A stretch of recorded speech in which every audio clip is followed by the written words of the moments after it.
Hello, in this video we're gonna check if TCL 205 has a dual SIM slot. So in order to do this, first we'll need to find the SIM slot, and on this device it would be located on the left side right here. So now take the needle, which should be included in the box, stick it in this gap right here, and use a bit of the force to open it. Now we should have access to this SIM slot, so simply take it out.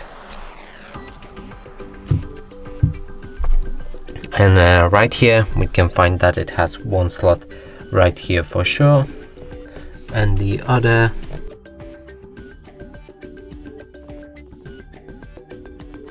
is right here where the SD card is also. And that's it for this video. Hope you like it. Please consider subscribing to our channel, leave a like and a comment below.